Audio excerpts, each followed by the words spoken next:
Apakah perawatan gigi bolong itu dengan cara dicabut atau ditambal? Begini Bray, sebelumnya saya harap kamu janji untuk tuntaskan video ini sampai benar-benar selesai, supaya informasi yang kamu dapat utuh dan tidak setengah-setengah. Jawaban dari pertanyaan ini cukup panjang, tapi jangan khawatir, saya akan mempersingkat penjelasannya. Nah, itu semua sebenarnya tergantung dari kedalaman dari lubang gigi itu sendiri. Gigi terdiri dari 3 lapisan. Lapisan terluar disebut email, berwarna paling putih.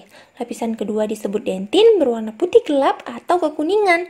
Dan lapisan terdalam berbentuk rongga disebut ruang pulpa yang berisi pembuluh darah dan saraf. Nah, jika lubang di gigi hanya mengenai lapisan email gigi saja, biasanya belum terasa sakit, maka perawatannya langsung ditambal. Kalau lubang sudah mencapai lapisan dentin, biasanya sudah mulai terasa sakit, maka perawatannya masih sama, langsung juga ditambal. Seterusnya, jika lubangnya sudah menembus lapisan ruang pulpa, sudah pasti akan terasa sakit. Jika sarafnya masih hidup, tetapi lama-kelamaan, bisa saja sarafnya mati dan tidak lagi terasa sakit. Pada kasus yang sarafnya sudah mati, biasanya pasien bodoh amat dan ogah ke dokter gigi meskipun lubang gigi sudah sebesar Danau Toba. Akibat selanjutnya, jika dibiarkan bisa saja berakibat terjadinya abses, alias infeksi bakteri menembus ujung akar gigi menuju tulang dan kerusakannya bisa sampai ke rahang dan pipi, berisi cairan nanah busuk dan darah. Pada kasus lubang gigi sudah mencapai lapisan pulpa, perawatannya bisa dilakukan PSA alias perawatan saluran akar. Ingat ya,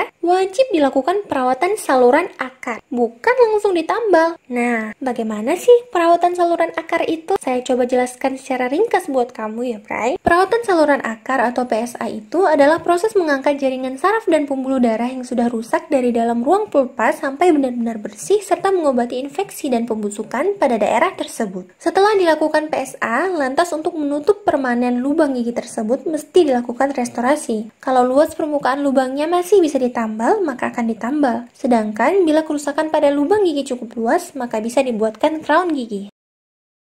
Jadi Bray, sekarang sudah jelas bukan perawatan untuk gigi berlubang besarmu itu bukan langsung ditambal apalagi dicabut, tetapi harus dilakukan perawatan saluran akar terlebih dahulu. Sekarang pertanyaannya, jadi kapan dong gigi kita boleh dicabut? Begini prinsip penting yang wajib kamu ketahui sebagai pasien dan Bray. Bagaimanapun sakit dan rusaknya gigi kita, jika masih dapat dipertahankan, kenapa harus dicabut? Nah, kalau gigi kita sudah bolong, rusak parah seperti ini, kira-kira diapain ya? Tetap masih bisa dipertahankan ya, Bray. Di tangan dokter gigi yang terampil, sisa akar seperti ini masih tetap bisa dipertahankan. Lihat hasilnya.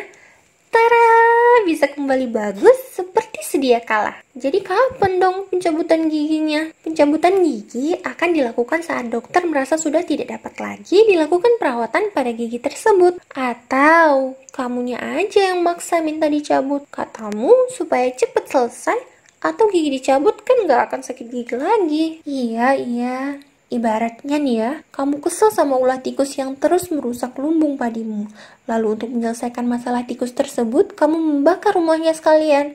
Alasanmu supaya tikusnya mati. Tikus memang mati, tapi rumah dan lumbung padimu juga hancur. Sekarang apa yang tersisa? Kesedihan dan masalah baru. Begitu juga saat kamu mencabut gigimu. Masa hanya karena rasa sakit yang diakibatkan oleh bakteri berdebah itu membuatmu hilang kewarasan dan memutuskan mencabut gigi segera. Padahal seharusnya penyebab dari rasa sakit itu sendiri yang dicoba untuk dihilangkan atau dirawat. Sama dengan kita harusnya membuat perangkap tikus ketimbang membakar rumah. Paham sampai di situ ya, Bray? Sekali lagi pertanyaannya. Jadi, apakah perawatan untuk gigi berlubang besarmu itu? Yap, benar sekali. Perawatan saluran akar alias PSA. Setelah itu, baru direstorasi apakah dengan ditambal atau dengan dibuatkan crown gigi. Buat kamu yang ingin mengetahui apa itu crown gigi dan proses pembuatannya, silahkan tonton video tentang itu.